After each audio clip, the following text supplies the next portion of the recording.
Hello, everyone. Welcome to another episode of Bitcoin Morning Brief with just me, Tone Base today. Due to my potential major internet issues, we tested it last night with Jimmy on a joint call. It wasn't great. So I said, you know what, let me just try it on my own and let's see what happens. So I'm going to wait for the live audience feedback right here. We'll see how it is. We'll see if you guys can see me. And then we'll see if my screen share works. Also, it's early in the morning, so there's a little bit more bandwidth. And by a little bit more bandwidth, I mean I'm getting about 200 kilobytes per second, not megabytes. 200 kilobytes per second download speed. I not much upload speed. So let's see. All right, good so far. So here we go. Yeah, like right after this video, I'm off to go snorkeling. Maybe I'll get to scuba. I still have to learn how to scuba. Never really learned that. So I'm off to doing that next. I'm on a little island. It's a Colombian island right off the coast of Nicaragua. So go ahead and look it up. It's called San Andres. And in a couple of days, I'm going to go to an even smaller island. I think it's called Providence or Provencia, something like that. So I may not have any internet over there, right? So for the time being, I'm not going to be really coordinating with people. So not even Jimmy in the mornings. Like Jimmy will have his own show. I'll have my own show.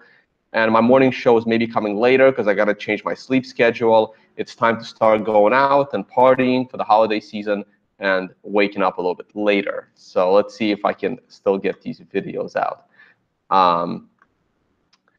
All right, let's go right into screen share, and let's see where we go from there. I haven't really done any prep this morning, so I have no idea what the news are. So we'll take a look at the news together for a few minutes, and then take it from there. So the one thing I wanted to point out was this. I don't retweet other people very often. Like, it has to be either really, really funny or really, really informative. But really, really funny in a I guess, derogatory way to other people. I don't like to retweet those, even though I hit the like button. I treat Twitter a little differently than other people. If I like it, that means I enjoyed reading your tweet, or I acknowledge the fact that I read it. If I retweet it, I agree with it, right? So it's some people say in their Twitter profiles, like, retweets are not meant as endorsements. Yes, they are. I think you're silly if you think that your retweet is not an endorsement. I think that's a terrible policy. If I retweet something, that means I'm endorsing that tweet. It really is that simple. So so someone sent me, if I go to my notifications, I'm just never going to find anything, right? But someone sent me this thing saying, well, the reason why Coinbase is not interested in SegWit and they want bigger blocks is because they have too many transactions that are now so small that it costs more in fees to send them than so they're just kind of stuck there. That's why they want bigger blocks. And that just shows you how incompetent Coinbase is. So Trace Mayer tweeted out, Coinbase wallet has 1.5 million Bitcoin transactions for 265 Bitcoin that are basically stuck in UTXOs that are very expensive for them to send right now. So they're kind of just stuck there. Well, they should have batched their transactions, and they should have implemented SegWit on August 2nd, because that's when the problem probably accelerated on them, right? So instead of trying to fork the Bitcoin network for bigger blocks, they should have been integrating SegWit from the beginning.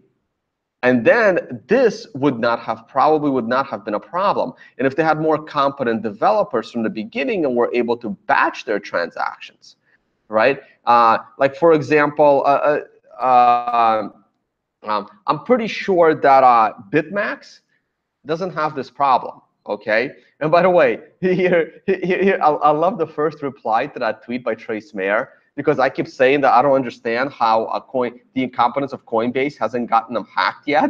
And someone replied, this is probably the reason why no one's hacked them, because it would cost the hacker money to get to the Bitcoin that Coinbase is holding. Now, obviously, Coinbase is holding way more than 265 Bitcoin, but I just thought it was a really, really funny comment.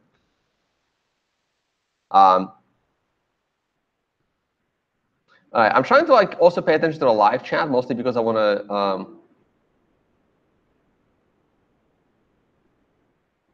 to. Screen share is clear. Excellent. So where was I going with this? Oh, so around this time, this led me to the following tweet, which because of the incompetence of Coinbase, just go do your trading on it. And I know that they're different, right? Like, I know one is a futures exchange and one is literally you just buy it through your bank, right? Like, I know that, right? But so far, like in the last 3 to 4 years that I've been in this space, probably the most competent exchange that I've run across for like the retail trader that's very, very simple is BitMax. And I used to trade there. That's why I still have my affiliate code. And yes, that's an affiliate code. And people are like, oh my God, that's a new low for you to put an affiliate code. Why? You save 10% on, I believe, I mean, I don't remember what their affiliate code thing is, but from what I remember, this affiliate code would save people 10% on transaction fees. So why wouldn't I put it down? That's just silly. Yeah, so there you go. They're the only ones that have been fairly competent. And they only allow you to withdraw once a day. I'm pretty sure they're doing that in order to batch the transactions, okay? I'm actually curious if they're using SegWit or not. I would be surprised if they're not using SegWit, but I should probably ask them. Maybe someone can comment below the video whether the Bitcoin you get from BitMax when you withdraw from them comes from a SegWit address. All right, let's briefly take a look at the news, and I will get to the price in 1 minute. So if I go #Bitcoin, or I can just, oh wow, I totally forgot to #Bitcoin in my latest tweet. Let's go to #Bitcoin. See how fast my internet is here. Let's see, well, what are the top tweets?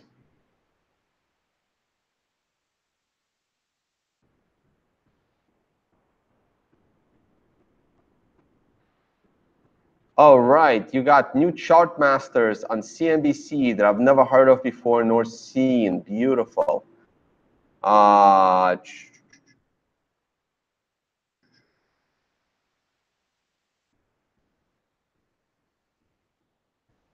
The crypto apocalypse has been reversed. Nice.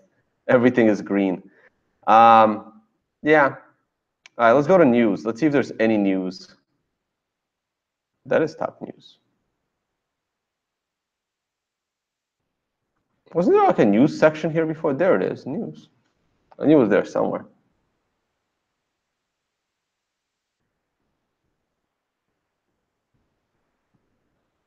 Opportunist billionaire Michael Novogratz reveals his true colors to FUD Bitcoin, claiming it will crash under 8,000. Bitcoin quickly stabilizes at 15,000 and more upwards. Okay, that's fine. I mean, I don't like. Why is this? Oh yeah, well that's news because of the Bloomberg article. It's not FUD, guys. If you think it's going to 8,000 as an expert in charting or as an expert in markets, then you think it's going to 8,000. It doesn't mean you're going to be right, but it doesn't mean that it's FUD.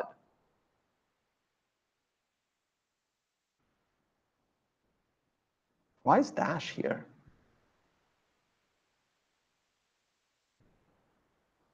Yeah, I don't know if there's much news here. All right. Hey, so there's so many new people watching my channels and stuff, and they're all confused. Like, well, Tone, why is IOTA a scam? Why is Dash a scam? Why is Ripple a scam? It's very, very easy. I haven't covered them all, but all you have to do is go to Google and just type crypto scam or type tone vase, right? Tone vase dash scam. And you'll probably find out why Tone Vase thinks Dash is a scam. Crypto Scam episode 4 Dash. You can also do Tone Vase Ripple scam. Boom. Let's see what happens. And there it is, crypto scam number 6, Ripple. Look, I would love to get to all of them, right? But I don't know, these things are kind of hard to coordinate and they require preparation. You know, you can do Ethereum scam. Ooh, the video didn't come up. Interesting. Well, you have to go to videos. I mean, I do videos. I don't have time to write articles, guys. The articles are way too consuming. And there it is, crypto scam number 8, Ethereum.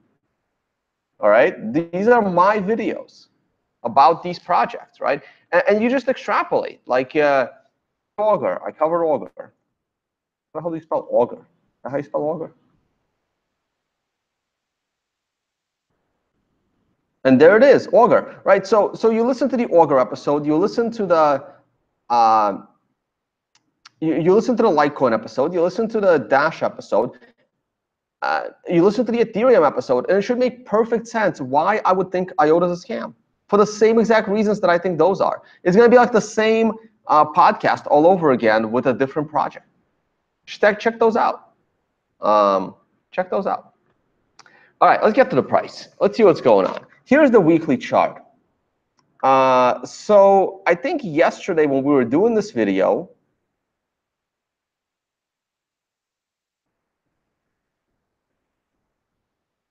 the weekly chart was most likely near the bottom of this candle. And this candle remained a green 3 because in order for this candle to flip color, you had to go below the close of this candle here from November 20th.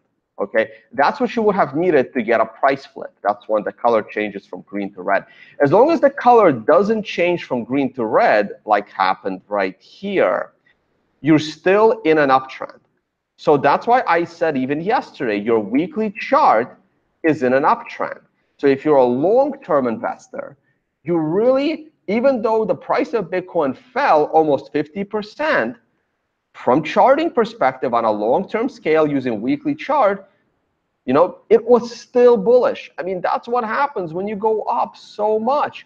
We went up from $5,000 to $20,000 in 1, 2, 3, 4, in 5 weeks. The price of Bitcoin in 5 weeks. So therefore, you should get cushion for a 50% correction. It really hurts you much, properly. All right, I probably would have missed the perfect buy. Points came in much later. Okay, we'll talk about those when I get to the lower time frames. All right. So weekly chart, the week is still not over. Today is Saturday. If we get a huge rebound, I mean, this thing can close near the top of the candle. I'm still expecting this to be a red candle, but definitely not as scary as it was 24 hours ago. Let's go to the daily. Okay. So the daily remains bearish, right? For the same reason why the weekly remains bullish, the daily remains bearish, even though we have just moved from just under $11,000 on Bitfinex. And Bitfinex is like $1,000 lower than Bitstamp on average, right? We're looking at 14.6 on Bitfinex, and we're looking at 1,500 plus on Stamp. So I know yesterday was about $1,000. So look at the low, right? So the very low on Bitfinex is 10,700. And the very low on Bitstamp is 11,160. Yeah, it's about $400 or $500 off, and that's okay. That's actually not as bad as I thought it was. But I know yesterday I saw them at $1,000 difference, right? And okay, so here's the daily. So somebody in this here live chat in the very beginning when I posted this video said, they bought right here off the 50-day moving average and this setup trend line. That was a good buy. Would I have done it? No. I probably would not have risked it, right? at least on the daily chart, maybe the 4-hour when we get to it, right? But that's a good strategy, right? I mean, the 50, I mean, look what happened the last time we got to that point, right? Here is once again the 50-day and the setup trend line. It pierced them for a minute and then boom, went back up. And look what happened after that. We were off to the races. We had 1, 2, 4 candles down. The 5th candle, red, was a complete reversal. And then right here, you see where the green 2 starts trading above the green 1. And that's when you have your safe bullish entry based on daily charting. It looks very clear that the same pattern is repeating itself, only it's just, the candles are much bigger because we're at a much higher valuation.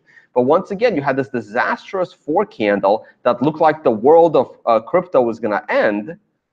And then it reverses right off of the 50-day. It reverses right off of the setup trend. I mean, yesterday when I was doing this video, we were right at the bottom, so you can't assume that it's going to reverse. But those that caught this trade did well, okay? I would be a little more conservative. I would either wait to see a 9 to the downside to give me a perfect buying opportunity, or I will wait and buy the breakout of a green number trading above a prior green number, like what happened right here, or like what happened right there, okay? So there's plenty of moves you can make in these markets in order to time a trade that's going to be fairly safe and fairly risk-averse with a great risk-reward percentage. Now, I talked about all of this in detail yesterday, so I'm not going to get into it again. So what am I looking at right now? Well, the numbers are still red.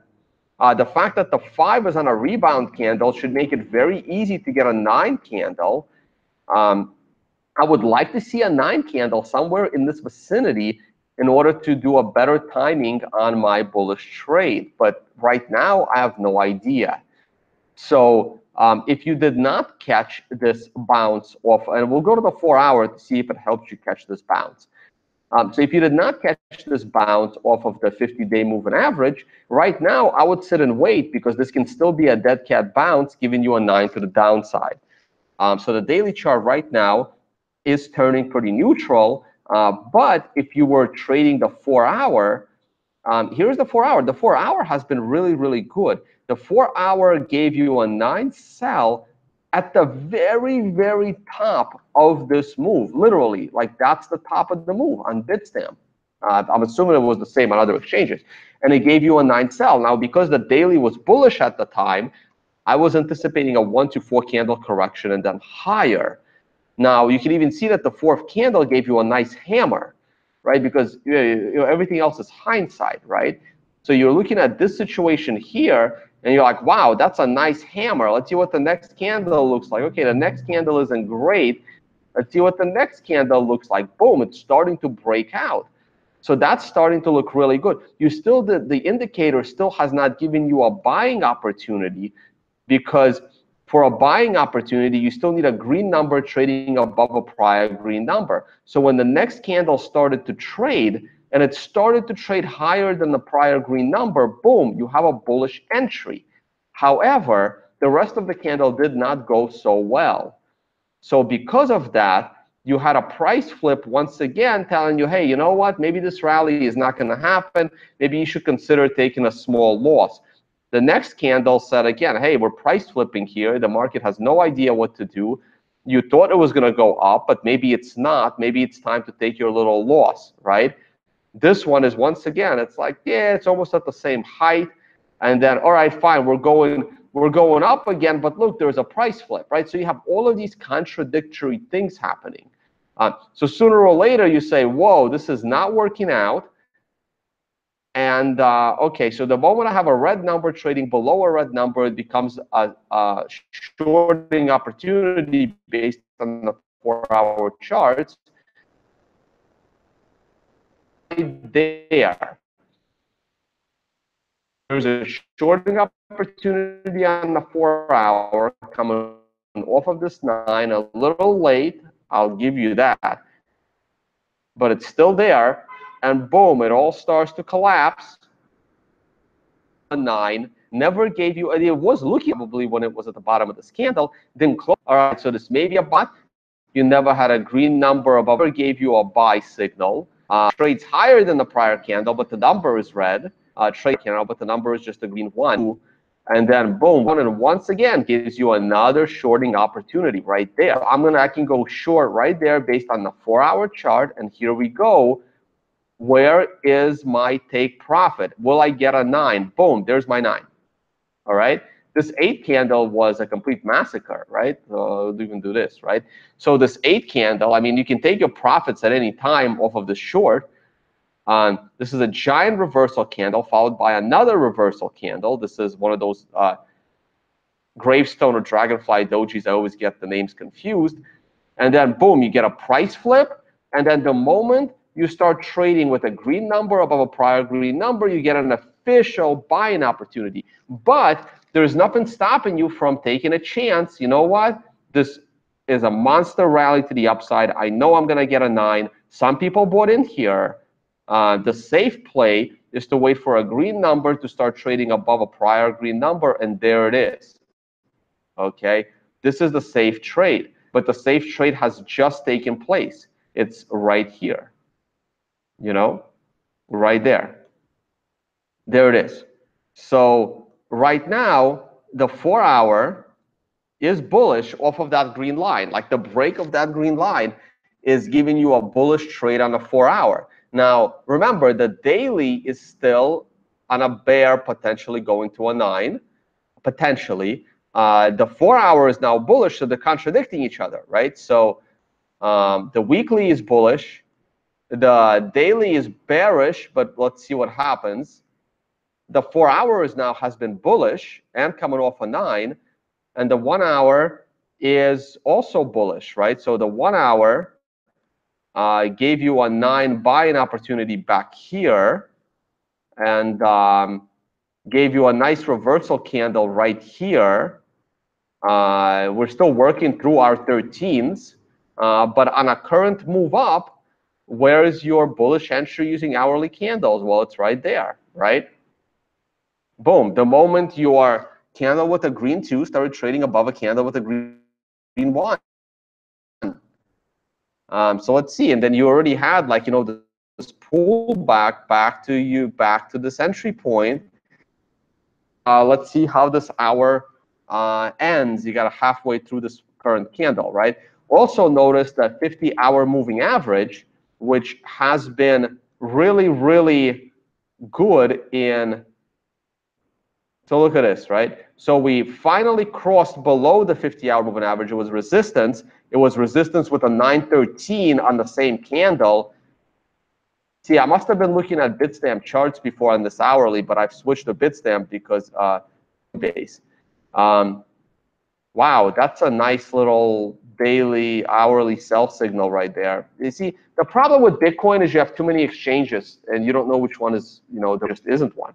So that's a really nice sell signal right here. It collapsed right into a green 9, reversed right into the moving average, fell down, gave you another 9, reversed into the moving average, fell down, gave you a nice 13 right here. I don't usually pay attention to 13s on Bitcoin, but this was clean off of a monster reversal candle. Again, went into the moving average, again fell, gave you a 9, gave you a short-term reversal, didn't even make it to the moving average. Once again collapsed, again gave you a 9. See, this 9 is like your take profit from your short trade. You go up, you go down, reversal candle, very clean. Now we're going up. We hit the moving average again. We fell down.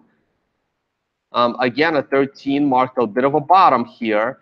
Broke above the 50-hour moving average. This is pretty big. This is pretty big because look, if I zoom out all the way, when we fell below the 50-day moving average right here, and now we finally broke above it, right? So the last time we broke below it, the price was 18,600. It bottomed out at about 11,000.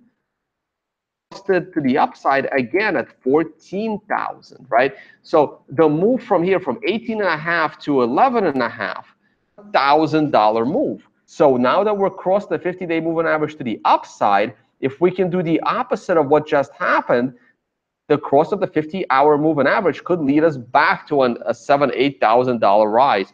Now, we had this depth cross here that I mentioned earlier, and let's see if we can get a cross later on, right? But that's, let's see what happens. Let's see what happens. So first step on this hourly chart is to get above this dotted line. Look, we haven't been able to close above this dotted line. It's a really useful tool, actually. It's called the setup trend line, and it comes from the prior, it comes from this 9 setup, right?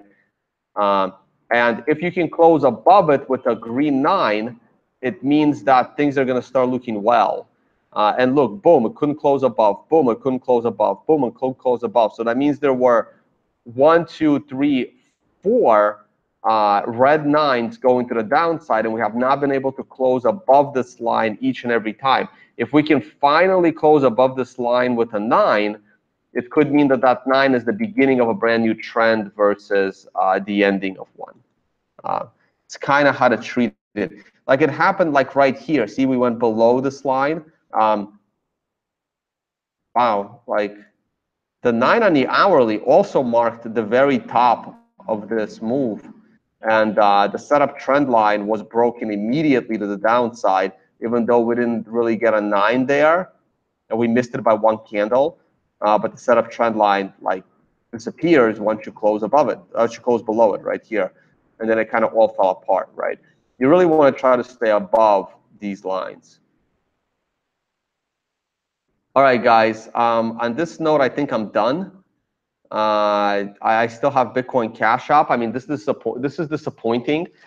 I mean, I really hate this thing with a passion. I think it's malicious what Bitcoin Cash is doing. I think that people that are pushing Bitcoin Cash are malicious people. I think these people just want to destroy Bitcoin. They don't believe in decentralization, and I hope this thing like goes to zero. I really, really do, and I hope all the people that invested money in this thing, I hope they all go broke and can't afford internet, so I don't have to deal with these trolls the rest of my life. Okay. So I don't really care for this thing. I really, really don't.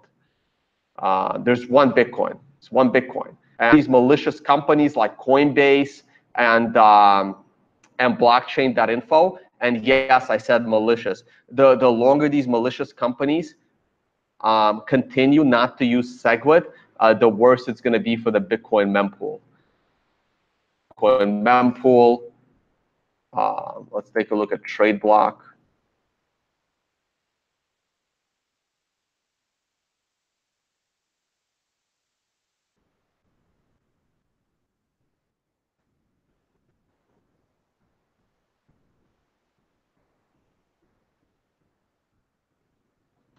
Let's see if trade block loads.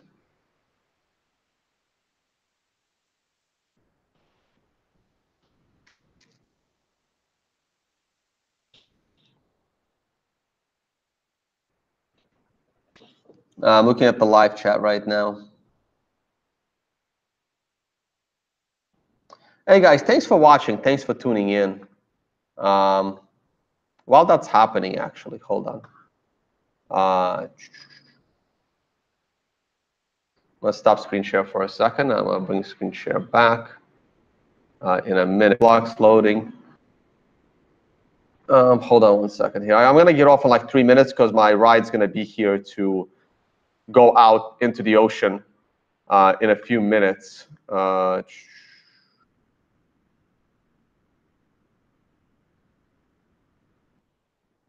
bring screen share back in here.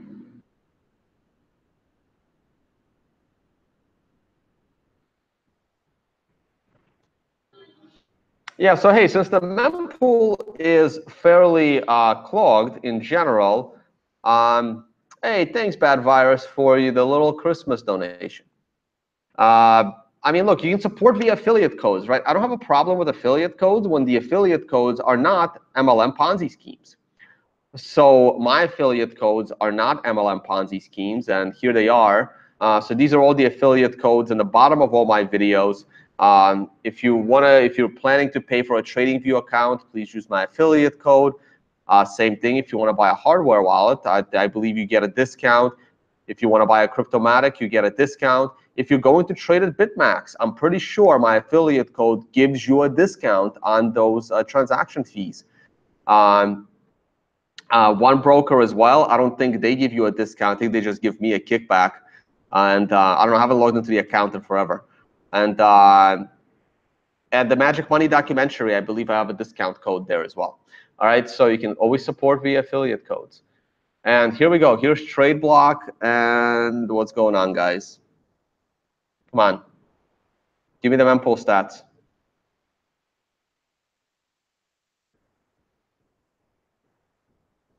Not seeing it. Oh, well. Yeah, it could be my bandwidth. My bandwidth is pretty bad. So either that or there's way too many transactions in the mempool. Use SegWit. Use SegWit, guys. There's lots of wallets out there now that have SegWit. I mean, I use Green Address now on my cell phone. Samurai Wallet does it as well. I believe Electrum has it. And Bitcoin Core Wallet has it, you know.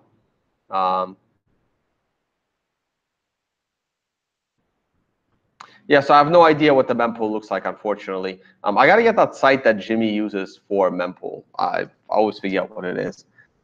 Maybe it's in my video descriptions. But anyway, all right. Thank you guys for tuning in. I am in San Andreas, Colombia, which is right next to Nicaragua. It's a little island.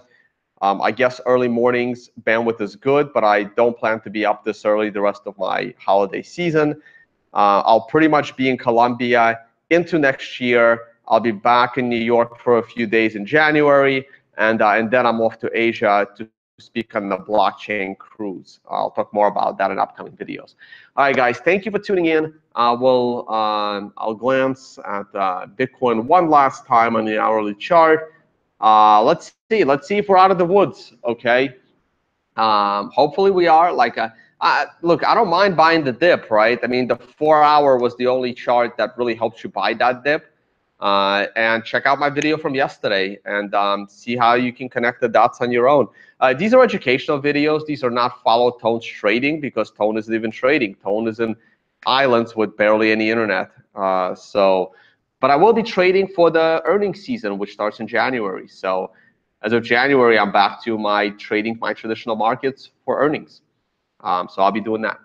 All right, guys, I'll try to do another video tomorrow and see you all next time.